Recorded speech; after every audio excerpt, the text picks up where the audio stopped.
বিচিত্র জীবন লীলায় নিজেকে বারবার হারিয়ে ফেলি, আবার খুঁজে পাই, গুটিয়ে ফেলি ডানা, আবার মেলি।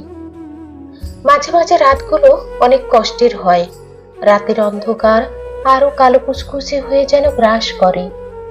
আবার কখনো কখনো দিনের বেলায়ও পৃথিবী ধূসর বর্ণ হয়ে পড়ে, সবুজ গাছ কালো মনে হয়, নীলাকাশ নীলাভতা পরিহার করে ঝাপসা হয়ে ওঠে।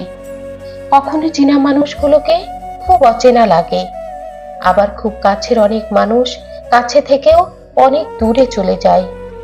জীবনের এই লীলা খেলা বড়ই বিচিত্র। আবার এর উল্টোটাও দেখা মেলে, কোনো কোনো রাত আসে যে রাতে শান্তির ঘুম এসে ধরা দেয়, তখন বড় নিশ্চিন্ত লাগে। আর দিনের আলো ঝলমল করে প্রকৃতির মাঝে সবকিছু রঙিন হয়ে সাজে, মনের আনন্দ প্রকৃতির সাথে মিশে একাকার হয়ে রঙিন বর্ণে সুসজ্জিত হয়। কখনো কাছের মানুষ দূরে চলে গেলেও আরো বেশি কাছের হয়ে ওঠে, কোনো আপনজন পর হয়ে গেলেও নতুন সম্পর্ক গড়ে ওঠে আবার কোনো নতুন ব্যক্তির সাথে। দুঃখকে জয় করে সুখের সন্ধান পেলে তা বড়ই আনন্দদায়ক হয়। প্রচন্ড পরিশ্রমের পর বিশ্রাম নিতে পারাটা অনেক শান্তির, যা পরিশ্রমের কষ্টটাকে দূর করে দেয়।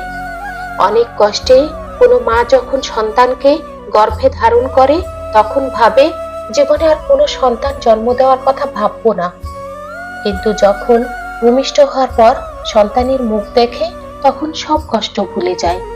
কিছুদিন পর আবার মা হওয়ার স্বাদ নিতে চায়।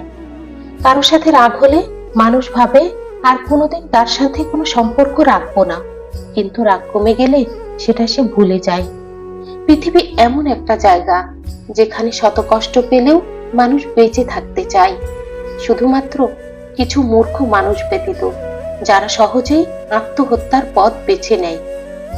প্রশংসা পেতে সবাই পছন্দ করে, কিন্তু নিন্দা খুব কম লোকেরই কাম্য থাকে। শিক্ষা এমন একটি সম্পদ যা না থাকলে মানুষের আচরণেই তা প্রকাশ পায়। জীবনের এই বৈচিত্র্যময়তাকে মেনে নিতে পারলে আপনি সুখী হবেন, নয়তো দুঃখের সাগরে তলিয়ে যাবেন।